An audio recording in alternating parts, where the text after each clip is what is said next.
En esta oportunidad vamos a hablar de los músculos extrínsecos del pie.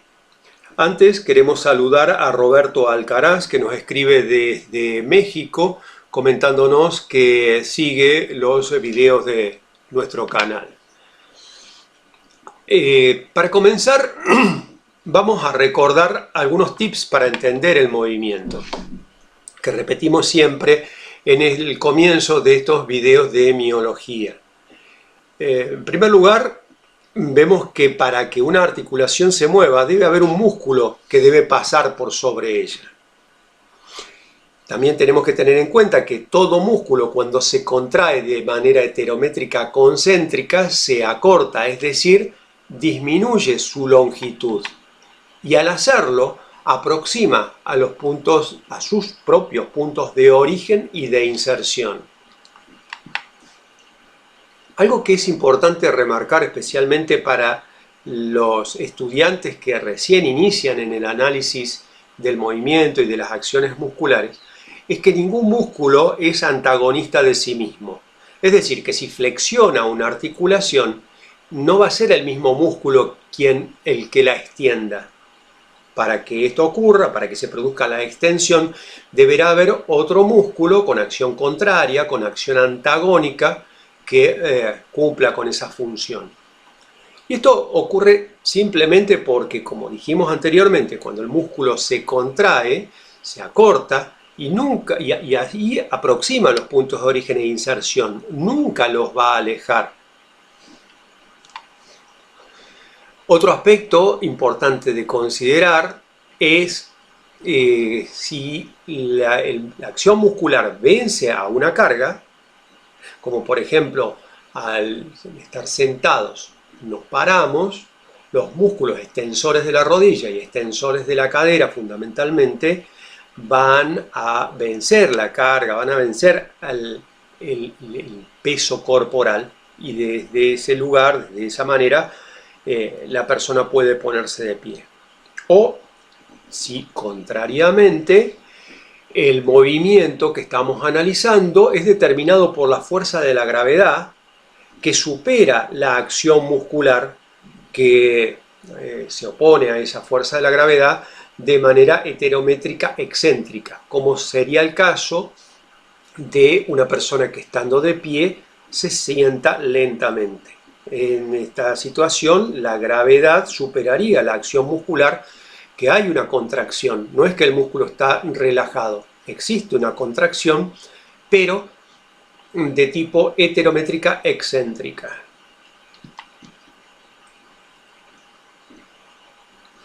Los músculos extrínsecos del pie tienen sus orígenes o su origen en huesos que se encuentran fuera del pie. Por ejemplo, en la tibia, en el peroné e incluso en el fémur. Tal es el caso de los gastrocnemios o gemelos que se originan en el fémur, como veremos sobre el final de este video. Y sus inserciones sí se encuentran en los huesos del pie. Generalmente estos músculos son poliarticulares, es decir, atraviesan más de una articulación. A diferencia de los músculos intrínsecos, que son muchos más cortos y que tienen tanto su origen y su inserción en los propios huesos que conforman la estructura del pie. Para el estudio de estos músculos extrínsecos vamos a considerar tres grupos diferentes: un grupo anterior, un grupo lateral y un grupo posterior. El grupo anterior está representado por el tibial anterior, el extensor propio del dedo gordo, el extensor común de los dedos y el peroneo anterior. El grupo lateral, por su parte, está conformado por el peroneo lateral corto y el peroneo lateral largo. Y finalmente el grupo posterior muestra un plano profundo y un plano superficial. El plano profundo está formado por el flexor largo común de los dedos, el tibial posterior y el flexor largo del dedo gordo, en tanto que el plano superficial está formado por los ya conocidos músculos que forman el tríceps crural o tríceps sural, que son los dos gastrocnemios o gemelos y el sóleo. Vamos ahora a estudiar particularmente cada uno de ellos. Comenzamos por el tibial anterior. El tibial anterior tiene su origen en los 2/3 superiores de la cara externa de la tibia. 2/3 superiores de la cara externa de la tibia. Es decir, que si a la tibia la dividimos en 3, las dos partes superiores, ahí estarían dando este origen al tibial anterior, pero del lado de afuera, en la cara externa. La inserción es en el primer cuneiforme o la primer cuña y el primer metatarsiano, como podemos observar en la imagen. Y la acción es la flexión dorsal del pie, es decir, la aproximación del empeine a la pierna. Y también contribuye, dada la angulación de su inserción, contribuye a una leve supinación del pie. El segundo músculo que vamos a estudiar es el extensor propio del dedo gordo. Este músculo tiene su origen en el tercio medio de la cara interna del peroné, o de la cara medial del peroné. La inserción es la falange distal del dedo gordo o hallux.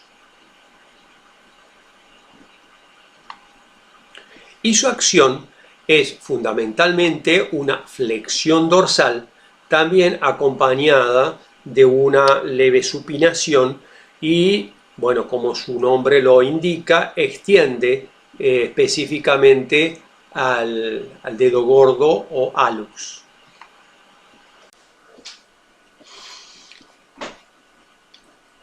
Siguiendo con el extensor común de los dedos del pie, también del grupo anterior de los músculos extrínsecos, vemos que el origen de este músculo es el tercio superior de la cara interna del peroné, de la cara medial del peroné.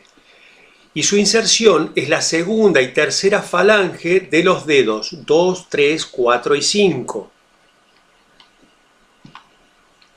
Su acción es la flexión dorsal y, como el nombre del músculo lo expresa, la extensión de los dedos 2, 3, 4 y 5, del resto de los dedos más allá del hallux.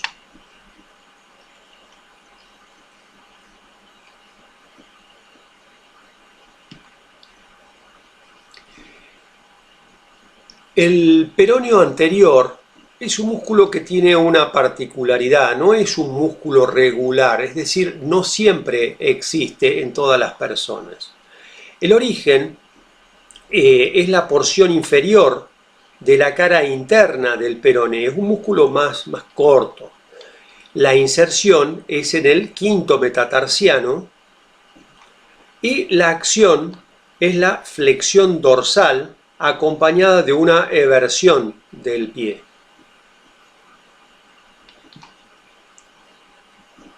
Pasamos ahora a los dos músculos que conforman el grupo lateral. El primero que vamos a describir es el peroneo lateral corto, cuyo origen es en la mitad inferior de la cara posterior de la diáfisis del peroné. Este músculo se continúa con su tendón de inserción que se va a acodar detrás del maléolo externo, del maléolo peroneo, y desciende por la cara externa del calcáneo hasta alcanzar su punto de inserción, que es en la base del quinto metatarsiano. La acción de este músculo es la pronación, la flexión plantar y la abducción del pie. El segundo de estos músculos que conforman el grupo lateral de los músculos extrínsecos es el peroneo lateral largo. Es un músculo que tiene su origen en la mitad superior de las caras laterales y posterior, la cara lateral y posterior de la diáfisis del peroné. Como se puede observar a raíz de su nombre, tiene un recorrido mucho más largo que el anterior. De ahí su denominación. También va a proyectarse hacia abajo a través de un tendón, pero que este se va a acodar en dos lugares diferentes. Uno detrás del maléolo externo y el otro en el borde lateral del cuboides. Fíjense cómo ese tendón se incurva, tiene la primera incurvación, el primer acodamiento detrás del maléolo externo, transcurre por la cara lateral del calcáneo hasta alcanzar el borde lateral del cuboides. Y desde ahí se vuelve a incurvar. Prestemos atención a la línea de puntos, esto significa que se incurva y pasa por debajo, por la planta del pie, como lo menciona ahí el texto, atraviesa diagonalmente la planta del pie hasta alcanzar el punto de inserción, que es la base del primer metatarsiano. Y también la cuña medial, señalada ahí por las dos flechas azules. La acción de este músculo va a ser la pronación, la flexión plantar y la abducción del pie. Todo esto pensemos en el recorrido que tiene. Recordemos que atraviesa el pie por debajo y se inserta en el lado opuesto. De ahí su acción. Digo esto para que esta acción pueda ser deducida en base al conocimiento de los puntos de origen y de inserción. Pasamos ahora al grupo posterior, comenzando por el flexor largo común de los dedos, que es un músculo que se origina en la cara posterior de la diáfisis de la tibia. También se va a continuar proyectándose a través de un tendón de inserción que se acoda detrás del maléolo, en este caso tibial, del maléolo medial, y que desciende por la cara interna del calcáneo, hasta alcanzar su punto de inserción, que es, digamos, por la planta del pie. Fíjense que los tendones de inserción, o sea, el tendón de inserción se abre en 4 tendones accesorios que recorren la cara inferior del pie hasta alcanzar la tercera falange, es decir, la falangeta o falange distal de los dedos 2, 3, 4 y 5. Ahí lo observamos identificado por las flechas azules. Cuando este músculo se contrae, aproxima punto de origen e inserción, y el movimiento que resulta es la flexión de los dedos 2, 3, 4 y 5, como su nombre lo indica, flexor largo común de los dedos, produciendo también la flexión plantar, la supinación y la aducción del pie.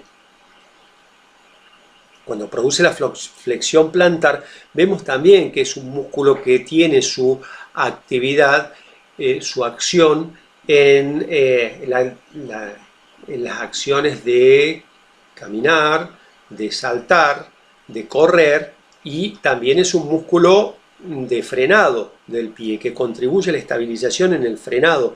Cuando vamos corriendo y frenamos, estos músculos generan una contracción isométrica para producir la inmovilización de las articulaciones y permitir así el frenado cuando nos encontramos caminando o corriendo.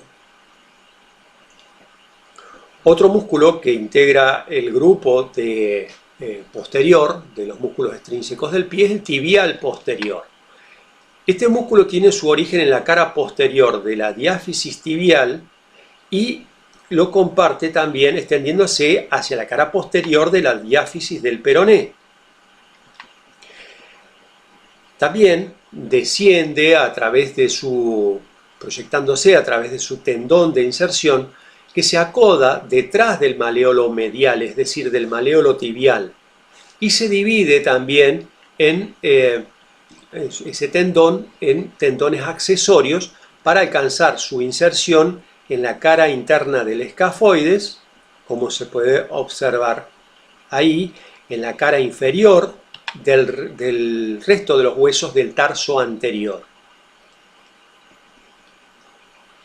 Cuando este músculo se contrae, aproxima punto de origen e inserción y el movimiento resultante va a ser la supinación y la aducción, como observamos ahí en la imagen, y el movimiento está graficado por la flecha. El flexor largo del dedo gordo, flexor propio del dedo gordo, flexor largo del hallux. Este músculo tiene su origen en la cara posterior de la diáfisis del peroné,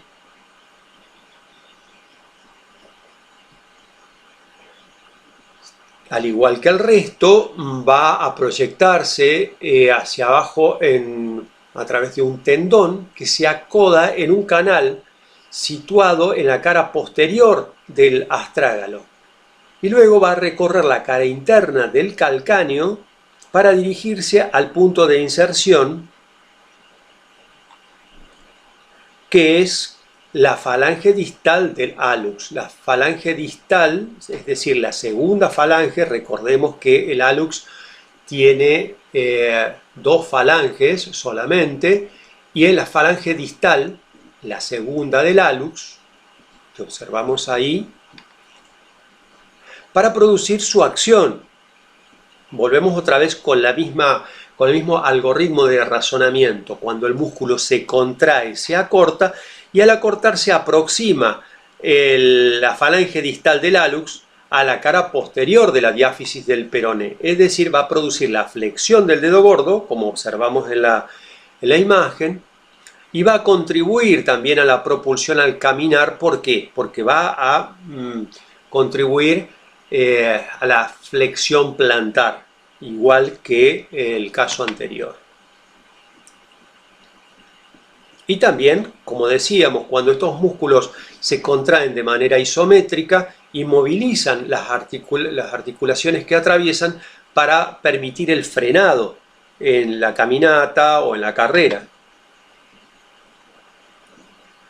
Pasamos ahora al plano superficial de estos músculos de este grupo posterior. Estos ya son más conocidos. El sóleo es un músculo que se origina en el tercio superior de la tibia y el peroné, se inserta en la cara posterior del calcáneo y su acción va a ser la flexión plantar. Como podemos observar ahí, tracciona del calcáneo hacia arriba, produciendo la flexión plantar. Por su parte, los gastrocnemios, más conocidos también como gemelos, son dos músculos que se originan en las áreas rugosas supracondíleas del fémur. Su inserción es en la cara posterior del astrágalo. Ahí podemos ver claramente esta condición de músculo extrínseco. Fíjense que tenemos el origen en el fémur y la inserción en los huesos del pie. La acción de este músculo es la flexión plantar, al igual que el anterior. Recordemos que un tríceps es un músculo que tiene su punto de inserción común a través de un tendón común de inserción y tres orígenes diferentes. Es decir que desde esa perspectiva, desde ese enfoque, es que a estos tres músculos, al compartir el tendón, funcionalmente se lo considera como tríceps sural. Estos músculos, los gastrocnemios, son músculos biarticulares, a diferencia del sóleo. Tengamos en cuenta que el sóleo es un músculo uniarticular. Los gastrocnemios son músculos biarticulares que producen además la flexión de la rodilla, es decir, son sinergistas de la flexión de la rodilla, Cuando tenemos tantos músculos para estudiar y organizados ahí en grupos anteriores, laterales, posteriores, como es este caso de los músculos extrínsecos, muchas veces los estudiantes se preguntan, pero ¿cómo puedo hacer para recordar todo esto?